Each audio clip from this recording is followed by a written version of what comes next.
Saturday, November 16th, 1991, a 17-year-old high school senior named Crystal Todd was in her bedroom getting ready to go to a party in the small town she lived in, which was called Conway, South Carolina. Crystal looked at herself in the mirror and put the finishing touches on her makeup. Then she stepped back to get a full view of herself. She was wearing a print shirt, jeans, brown leather shoes, and her favorite brown leather jacket. And in the mirror, her blue eyes shine. Her mum always told her that her eyes were bluer than the sky, and they lit up any room she walked into. After checking herself over a few more times, Crystal felt happy with how she looked, and she was about to head out for the night when the phone in her bedroom started to ring. She answered it, but right away she wished that she hadn't. A young man named Davey, who Crystal had gone out with on a few dates, was the caller. Crystal had told Davey that she did not want to see him anymore, but clearly he had not gotten the message. Davey asked Crystal if she wanted to go out with him that night, but Crystal said she already had plans, so she couldn't. So Davey said, "Okay, well, can we get together another time?" Soon Crystal had always been taught to be polite, so she took a deep breath and in a sweet voice told Davey again that she did not think they should see each other anymore, but she hoped they could still be friends. Then Crystal hung up the phone, grabbed her purse, and headed into the living room where her mum was sitting on the couch. She told her mum that she was going out and gave her a hug. Her mum reminded her to be home by 12:30, and Crystal just smiled and nodded. Crystal almost never missed her curfew, and even if she was going to be home just a few minutes late, she always called her mum ahead of time to let her know. So Crystal said goodbye to her mum and stepped outside onto the large wooden porch in front of their traditional country-style house. Then Crystal walked across the yard to her new blue Toyota Celica car parked out front. She climbed into the driver's seat, started the car, and immediately felt a rush of excitement. Crystal loved this car. It had been an early graduation present from her mum. Her mum had even gotten her vanity license plates that read, "See Todd." Crystal leaned across the passenger seat, opened up the glove compartment, and grabbed a cassette tape from inside. She put the tape into her stereo, turned the music up loud, and then pulled away from her house and turned onto a tree-lined road that led toward the center of town. Just being behind the wheel of her beautiful new car gave Crystal a sense of freedom that she rarely felt in this small town where almost everyone knew everyone else's business. And as she drove, she looked out at the dense woods that surrounded most of Conway and thought about what her life would be like once she finally left her hometown. Crystal loved her mom and her friends, but she dreamed of driving her new car out of Conway and going to college in another city where she could finally meet some new people and have some new experiences. Crystal finally reached the center of town and drove past the shopping mall and a few fast food restaurants. Then she turned onto a side road, and after following that road for a few miles, she arrived at the house where the party was going to be. That night, when Crystal stepped inside the house was already packed with teenagers and music was blaring from the stereo. One of Crystal's friends immediately came up to her and asked if she was meeting Davey there. Crystal frowned and said no, she was not, and she actually hoped Davey would not show up to this party at all. But Crystal would tell this friend that there actually was another guy Crystal was hoping to see at this party. But when Crystal's friend asked her who this guy was, Crystal just smiled and didn't say anything, like she was keeping a big secret. Then Crystal poured herself a beer into a red plastic cup and stepped away into the crowded living room. Crystal was fairly short. She was only 5 feet, 3 in tall. So once she was in the room, she got up on her toes and craned her neck to see over everybody in the room, but she didn't see the guy she was hoping to see, so she weaved her way through the crowd and found her way to the living room couch. For the next couple of hours, Crystal sat right there drinking a beer, periodically scanning the crowd in hopes of seeing this new guy, but he never appeared. And as Crystal scanned the room that night, she started to become more and more aware of all the happy couples dancing and talking to each other, and it started to make her feel really lonely. And as she started to feel lonely, she suddenly wished that her really good friend Ken Register had been there that night. Ken and Crystal had been friends since they were kids, and whenever they were together, Crystal never seemed to get bored. But Ken had graduated a year earlier, and he made it a point now not to hang out at high school parties, finally at around 11 p.m. When still this guy had not shown up to the party, Crystal got up from the couch. She made her rounds around the house, saying goodbye to her friends, and then she headed back outside. The music from the party faded as she got into her blue car, and then after firing up the engine, she began driving back toward the center of town along the dark road. After a few minutes, Crystal passed the mall's brightly lit parking lot and then glanced at the clock on her dashboard. It was only 11:15, which meant she had a little over an hour before she had to be home for curfew, and Crystal was not about to waste an hour of freedom, so she decided she would at least go out and get some fast food before heading home after driving a little further down the road in the direction of the nearest fast food restaurant. Crystal eased off the gas and stopped at a traffic light. She turned up her music even louder and started singing out loud, but then she heard a car horn blaring over the music. She thought she must have missed the green light, but when she looked up, she saw it was still red. She heard the horn again and realized the car that was honking was right next to her. Crystal looked out her passenger side window at this other car, and when she saw who was driving it, she immediately smiled and waved, and the other driver rolled down their window, and Crystal did the same. She rolled down her passenger side window. Then the other driver, while shouting over the music, asked if Crystal wanted to hang out. Crystal's smile instantly grew much wider, and she said yes, definitely. She had about an hour until she had to go home. A moment later, the light turned green, so Crystal drove forward and pulled into the parking lot of a nearby middle school and parked. The other driver followed her. Crystal grabbed her keys and got out of her car, but left her purse behind. Then she made her way over to this other driver's car. She hopped in the passenger seat, and they took off at 1 a.m. on November 17th. So about 2 hours after Crystal had left that party, her friend Ken Register, who she had hoped would be at that party with her, was getting ready for bed. Ken had worked his construction job all week and then spent the previous night with his girlfriend at the go-kart track. He was exhausted, and he knew he still had to get early for church. But before he could lie down in bed, his telephone rang. He figured it must be his girlfriend calling to say goodnight, so he reached over and grabbed the phone, but right away he knew it was not his girlfriend, and something was terribly wrong. Crystal's mum was the one calling him, and she was frantic. She said Crystal still was not home and had not called her to say she'd be late. And so Crystal's mum asked Ken if he knew where she was or if he had seen her that night. Ken told her that he had not been with Crystal that night, so he didn't know where she was, but he reassured her that, Crystal was probably just out with friends and had lost track of time and would be home soon. But nothing Ken said seemed to calm Crystal's mother down. Instead, she just kept saying, "Ken, I really think something is wrong. She's never late, and if she's going to be, she always calls." And so Ken, who had known Crystal's mum since he was a little kid and could really tell this was a crisis point for her, he told her, "Look, I'll call the 2 closest hospitals and see if maybe she's in one of those."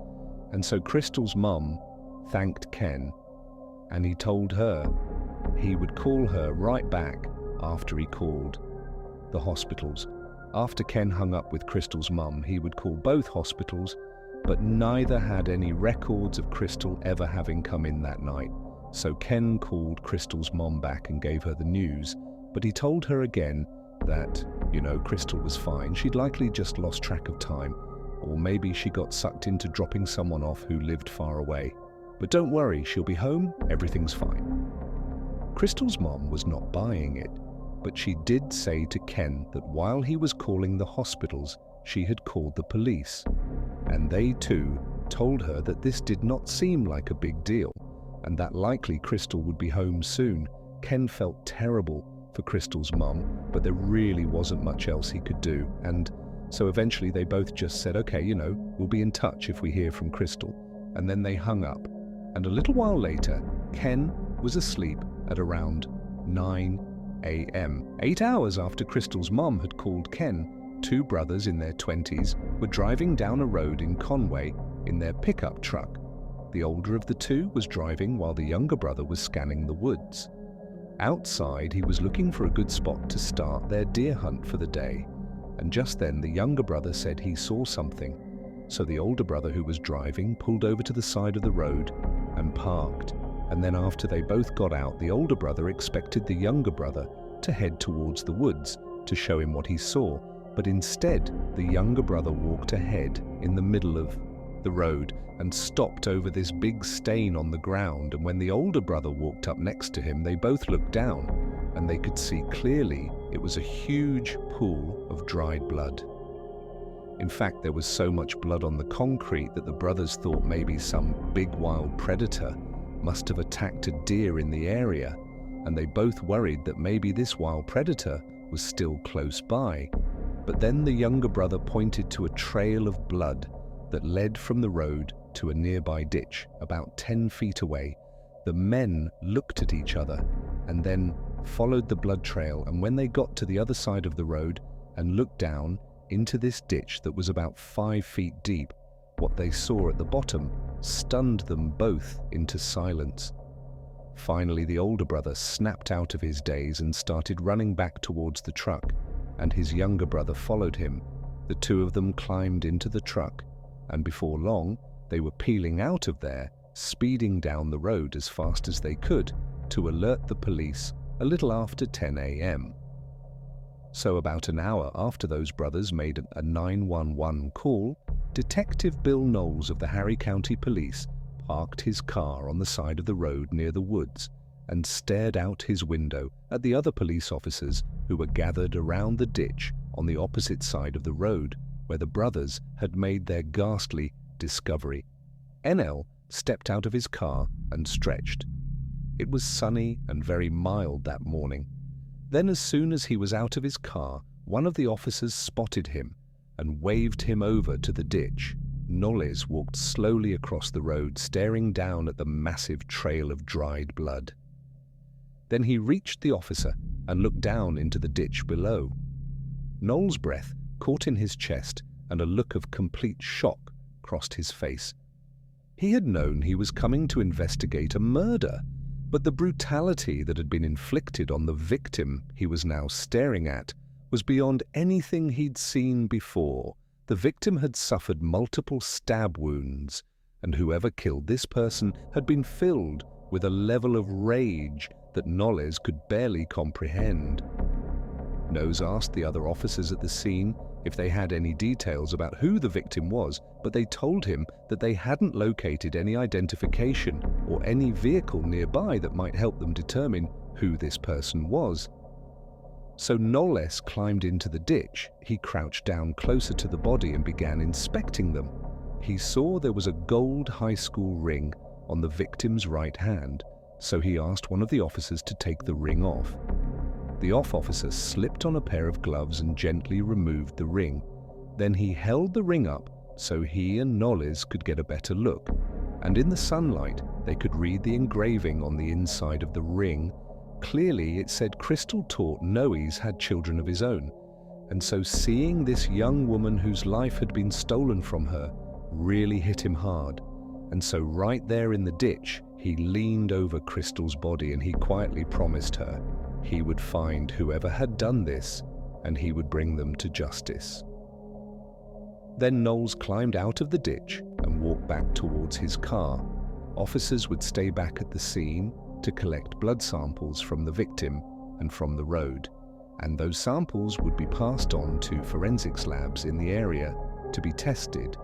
But Knowles knew those tests took time, and he wanted to start working right away, so he got into his car and he drove off, determined to keep the promise he had just made to that poor girl. Not long after leaving the crime scene, Knowles pulled up in front of Crystal's house, and he saw Crystal's mom pacing back and forth and smoking on the large wooden porch. He could tell she had not slept all night. Knowles dreaded this part of the job more than anything, but he wanted to make sure Crystal's mom learned about her daughter from him before everybody else in town heard the news. So Knowles took a deep breath. He stepped out of his car and he approached her. He was tall and in his 30s, with a kind face and a warm demeanor. And when Crystal's mum saw him, she smiled, thinking he might have good news for her. But when Knowles reached her, he put his hands on her shoulders, and a grave look came across his face. And Crystal's mum knew her daughter was gone, and she started crying. In a gentle voice, Knowles told her that they had found Crystal's body, and he said how sorry he was for her loss. Then he made the same promise to her that he made to her daughter. He would find the person who had done this. Knowles said he hated to put her through anything else that morning, but he asked her if she could tell him anything about the night before that might help him figure out what had happened to her daughter. Crystal's mom could barely think. She was crying and her hands were trembling, and so she took a long drag on her cigarette and just tried to clear her mind for a second. Then she told Knowles that Crystal had gone to a party the night before and she hadn't come home for curfew. She said she had called around and nobody had seen or heard from Crystal. And one of her friends, Ken, had even called a couple of hospitals to see if maybe she was there, but she wasn't. And then after that, Crystal's mum just said she couldn't remember anything, and she went back to smoking. Knowles told Crystal's mother again how sorry he was, and then he turned and walked back to his car. Crystal's mom watched him drive away from the house, and then she went back inside and collapsed on the couch, sobbing. Then she reached over and grabbed the phone and called Ken on the other line. When Ken heard the news, he was totally devastated, with his voice cracking. He said he would come by as soon as possible. He would be with her so that Crystal's mum would not be alone. Not long after Knowles left Crystal's house, he got word that Crystal's car had been located. It was found in the middle school parking lot, so Knowles headed in that direction. When he arrived, he met several other officers in that parking lot, and he hoped Crystal's car could offer some clues as to what happened. The thing that struck NES immediately about the car was that there was no sign of a breaking or a struggle, and Crystal's purse was still in the passenger seat to Knowles. That indicated that Crystal had parked there under her own free will, and that her murder had likely not been the result of a robbery. Knowles hoped that Crystal's friends might be able to shed some light on how Crystal had gotten from her car in the middle school parking lot to the road where her body had been found. And he knew on Sunday evenings almost all of the teenagers in town got together, hang out in the mall parking lot. So later that day, as the sun started to set over the woods, Knowles headed to the mall. By the time he got there, news of Crystal's murder had spread all through town, and the local teenagers had gathered together at the mall, just like Knowles figured they would. But instead of making plans or talking about school, the teenagers were discussing what had happened to their friend Crystal. Knowles parked his car, stepped outside and walked towards a group of kids who were leaning against a car nearby. He introduced himself and asked if any of them had known Crystal. He was not surprised that basically all of them said they either knew her well or had at least spent some time with her in school. Then Knowles asked if any of them had been to the party where Crystal was the night before, or if they had heard anything about what had happened the night before.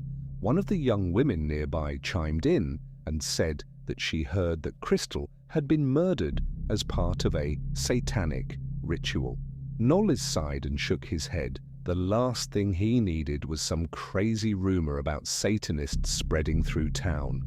But then another girl said she was at the party the night before and that Crystal had hoped to meet a guy there. Knowles asked who this guy was, but none of the kids seemed to know. Then the girl said there was another guy who might have gone looking for Crystal. The night before, she said his name was Davey, and that Crystal had broken up with him after a few dates, and he was really angry about it, and all of the other kids in the group agreed Davey was someone Knowles should talk to. So Knowles got all of the information he could about Dave from this group of teenagers. Then he told them all to be careful, and he headed back to his car. The kids had told Knowles that Davey lived in a nearby town, and back at the station, Knowles got an address, and Knowles had connections in the police force in the neighboring town. So he contacted them and told them what was happening. They said they would round up Davey for him, and that Knowles could question him at their police station. And so later that night, Knowles drove out of Conway towards this nearby town, and he was already starting to form a picture of what he thought could have happened based on the crime scene and how he had found Crystal's car. Knowles believed Crystal had parked her car at the middle school by choice and then gotten into another car with someone she knew. And he thought there was a strong possibility that whoever was driving that other car was the person who had killed her. And considering the violence that had been inflicted on Crystal, Knowles thought he was most likely looking for a young man who was angry with her, and Davey, a teenage boy who Crystal had rejected, definitely fit that description a little while later, and Knowles had finally arrived at the neighboring town's police station. When he got there, an officer from the local force greeted him and told him that Davey was ready for questioning. The officer also said when they picked Davey up, they discovered the exterior and interior of his truck had just been washed, and that the boy had been carrying a pocket knife. Then the officer led Knowles through the station into a small interrogation room where Davey was seated behind a wooden table. The room was very bright. Through the station into a small interrogation room where Davey was seated behind a wooden table, the room was very bright and very cold. Knowles took a seat and stared across the table at Davey. Was 18 years old, tall and wiry, and he couldn't stop shifting around in his chair. Knowles' expression was blank, and he didn't give away anything he was thinking.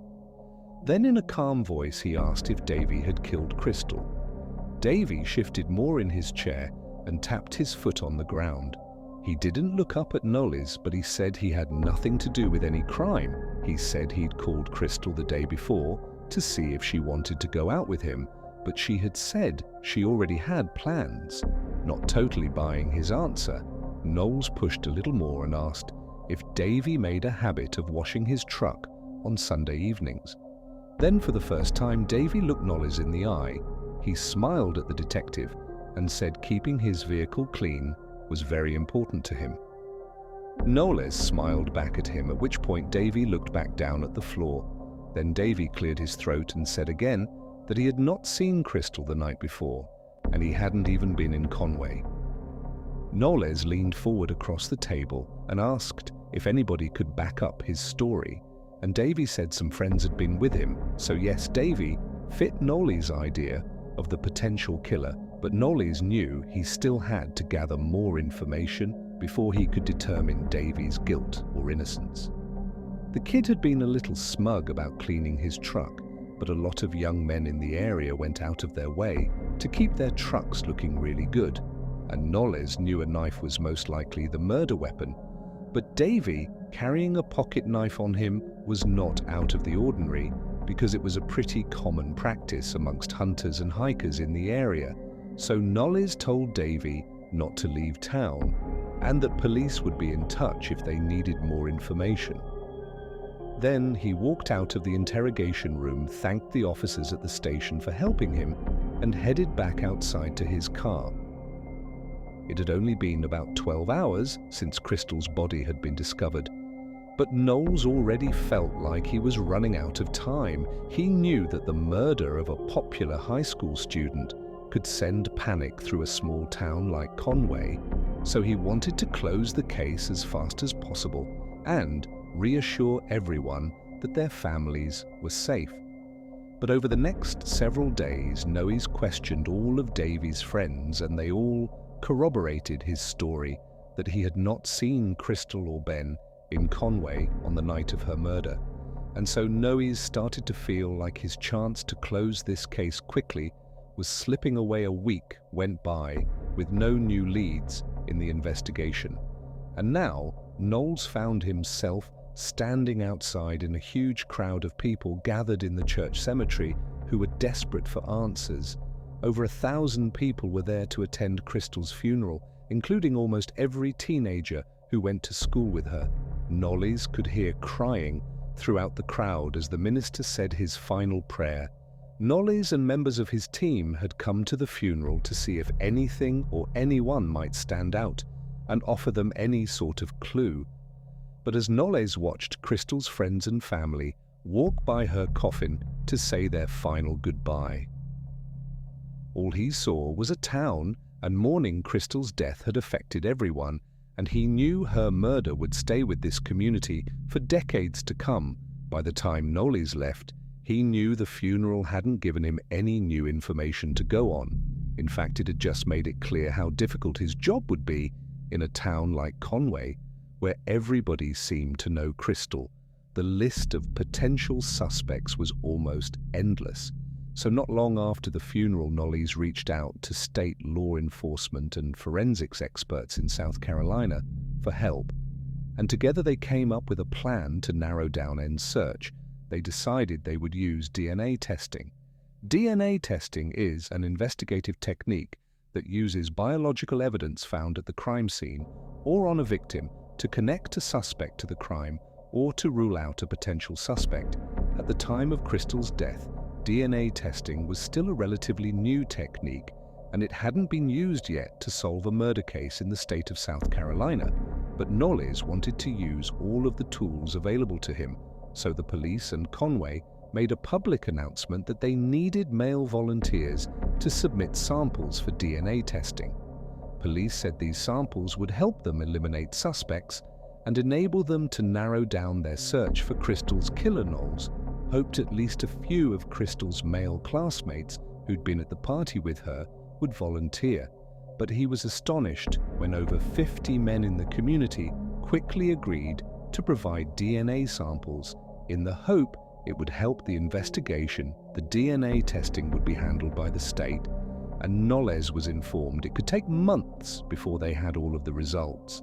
He was happy his team had taken another step in the investigation, but he wasn't about to just wait around for test results that might not even lead to the killer. So while he waited for the results, Knowles kept digging into Crystal's personal life, and in January of 1992, so about a month and a half after Crystal's funeral, Knowles discovered something that he thought was a major break in the case. On a cool January night, NES sat at his desk in the station, reading through Crystal's school notebooks that had been retrieved from her locker. Knowles was exhausted because he and his team had been working around the clock on this case for months, but he refused to let that exhaustion get in the way of the promise he had made to Crystal and her mother. Knowles rubbed his eyes, picked up the mug on his desk, took a sip of coffee, and kept reading over the notebooks. He was looking for anything that might help his investigation. But as he read, he just started to feel a deep sense of sadness amidst Crystal's notes. For her high school classes, he saw drawings she had doodled in the margins and little messages she'd written to herself. Flipping through the notebooks, all Knowles could think about was how young Crystal was and how full of hope she must have been. But then someone had robbed her of all of that, and that person was still walking free. Just then, something in one of the notebooks jumped out at Knowles. The name Andy Tyndall was written in the flowery handwriting of a teenager who might have a crush. So Knowles flipped through a few more pages and he saw Andy's name again, written in the same way in the interviews that Knowles had conducted with Crystal's friends. Andy's name had never come up, but now Knowles wondered if Andy was the high school boy Crystal had hoped to see at the party. So during the following week, Knowles dug into Anne's background, but he discovered Andy wasn't a high school boy at all. He was a 31-year-old man who liked hanging out with high school girls, and Knowles also learned that Andy had come to Conway, South Carolina, after committing a robbery in Alabama and violating his parole. And so for the first time in weeks, Knowles felt like he might have a real prime suspect. Knowles contacted some of Crystal's friends he'd already spoken to, and he asked them if they knew anything about Andy, and finally he found one of Crystal's friends who was willing to talk. Knowles met with this girl at her house, and she told him that Andy was like a secret between some of the girls at school. She said he was handsome, charming, and he had muscles like a bodybuilder. She said she didn't know if Crystal and Andy had ever gone out, but Crystal had definitely met him, and she wouldn't have been surprised if Crystal did have a crush on him. That was the connection between Crystal and Andy that Knowles was looking for, and the fact that Andy had violated parole in another state was enough for police to bring him in. And so on January 21st, 1992, over 2 months after Crystal's murder, Knowles sat across from Andy in a small police interrogation room. But unlike Davey, the nervous teenage boy Knowles had questioned earlier in the investigation, Andy was totally calm and collected. Knowles stared at Andy across the table and asked him if he had killed Crystal. Andy didn't flinch. He just said he'd only met the girl one time, months before the murder, and had never seen her again. Knowles, who almost always kept his cool, started to get frustrated. He took a deep breath and he asked Andy why a 31-year-old man was hanging out with high school girls, but Andy said he had just talked to some of the high school girls when they'd ended up at the same events in town, nothing more than that. Then Knowles took another breath and just stared at Andy, trying to get a read on him. Knowles wasn't sure if Andy was guilty, but his name was in Crystal's notebook, and he was a no criminal, and Knowles didn't want to just let him walk. So Knowles leaned forward in his chair and asked if Andy would be willing to submit samples for DNA testing. Andy stared back at Knowles for a bit, and then in the same calm voice he'd had throughout the entire interview, he said he would do it. Andy's DNA samples would be added to the other DNA samples that state authorities were already testing from the volunteers around town. And in early February of 1992, almost 3 months after Crystal's murder, No would finally see the results from those DNA tests, and No's theory that the killer was a man who felt Crystal had wronged him in some way would be proven true, and Knowles would rediscover a detail from his investigation that would solidify the killer's motive based on DNA test results, evidence collected at the murder scene, and interviews conducted throughout the investigation. Here is a reconstruction of what police believe happened to Crystal Todd in the early morning hours of November 1791 at about 11:15 p.m. On November 16th, Crystal's killer cruised down the tree-lined road that cut right through Conway in his blue Plymouth Sundance car. He passed by the mall and glanced out the window to see if anyone was hanging out, but the parking lot was empty, so he kept on driving. It was getting late, but he really wanted to find a girl to spend some time with. Then he looked up the road ahead of him and saw a car coming to a stop at a red light. He looked closer and saw the vanity license plates that said C. Todd, and he started laughing. He knew that was Crystal's car, and if he could have picked one girl in town to be with right now, it would have been her. So the killer pulled up right next to Crystal's car and began honking. She didn't respond, so he leaned on his horn even harder, and this time it worked, and Crystal looked over at him, and she smiled. He smiled back, and he felt his heart beat a little bit faster. Then he rolled down his window and she did the same. And then he asked her if she wanted to hang out and she said yes. And then the light turned green and he followed her into the middle school parking lot. The killer watched as Crystal walked past his car and climbed into his passenger seat. Once she was in the car, he started driving and they began talking about the party she had just gone to as Crystal spoke. The killer began looking out the window, searching for the perfect spot away from all the lights in the center of town. And when those lights were far behind him in the rearview mirror and the road was so dark they could barely see the woods on either side, he pulled off the road and parked. Crystal asked him what he was doing, and he told her that it would be easier for them to talk if they weren't driving. His heart started beating faster, and he was breathing heavily. He looked at Crystal and smiled. Then he took off his seatbelt. He leaned over the passenger seat and tried to kiss her. Crystal told him this is not what she wanted, but he didn't listen. Crystal tried to push him off of her and get out of the car, but she couldn't. She was trapped. Then the killer forced himself on Crystal and sexually assaulted her sometime after midnight. When Crystal had finally gotten free, she grabbed her shirt and jeans from the floorboard. She got out of the car, began getting dressed, and then she began screaming at the killer through the open passenger door. Inside the car, the killer said, and his head started pounding and he just wanted her to stop screaming. But she wouldn't stop, so the killer opened the glove compartment and grabbed a knife with a locking blade that he kept in his car. Then he opened his door and he rushed around the car towards Crystal, who was still getting dressed. Before Crystal could react, he grabbed her shoulder and slammed the knife into her skull. Crystal felt the right half of her body go completely numb. Then the killer pulled the knife out and Crystal staggered forward in the road. The killer followed with his knife raised and Crystal held up her left hand to try to stop him, but there was nothing she could do. He stabbed her in the chest and she fell down, but the killer kept going. The killer would stab Crystal 31 times, and some of the wounds were inflicted after she was clearly already dead. Finally, the killer stopped, looked at what he'd done and started to panic. The road was dark, but in the moonlight he could see where the road dropped into a ditch on the opposite side from where he had parked. So he grabbed Crystal under the arms, dragged her body across the road and threw her in the ditch.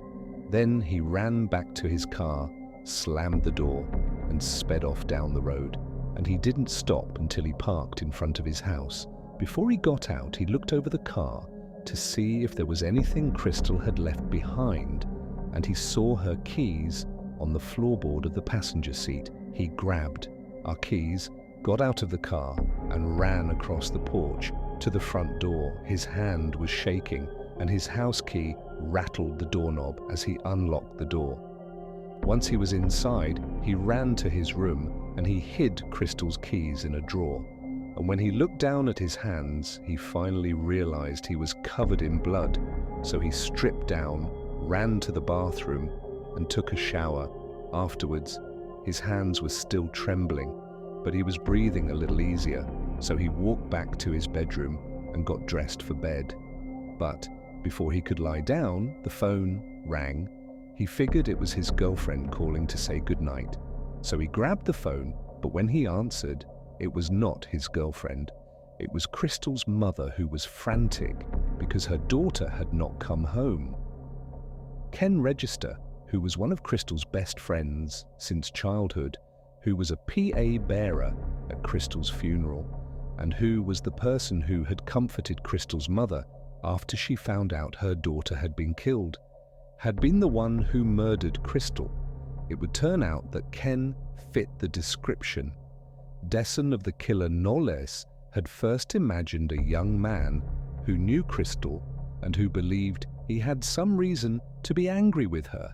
But the detail from early interviews that Knowles had rediscovered, the one that would clarify Ken's motive, was that Crystal and Ken had briefly dated years before the murder, and Crystal had broken up with him because she thought they were better off as friends, but Ken didn't see it that way, and he believed Crystal belonged to him, and his desire to have her for himself, no matter the cost, had grown over the years. And then on the night of the murder, Ken was driving home from the go-kart track when he saw Crystal at the red light, and he decided that was the night they were going to be together. And when Crystal tried to push him off of her in the car, he flew into a violent rage. It would turn out Crystal's murder was the first murder case in South Carolina solved by using DNA evidence, because Ken had been one of the people in town who had quickly provided a DNA sample when police asked for volunteers, and Ken's DNA sample had linked him to the sexual assault and the murder. Ken would later suggest he had provided those samples despite being guilty, because he didn't fully understand how DNA evidence could tie him to the crime. Ken would ultimately confess to the murder. He was found guilty, and he was sentenced to life in prison. Then, in 2022, over 30 years after the murder, Ken came up for parole. But Crystal's friends, who still missed her dearly, started a petition to have Ken's parole denied. And Ken eventually just waived his right to a parole hearing. And as of May 2023, he remains in prison.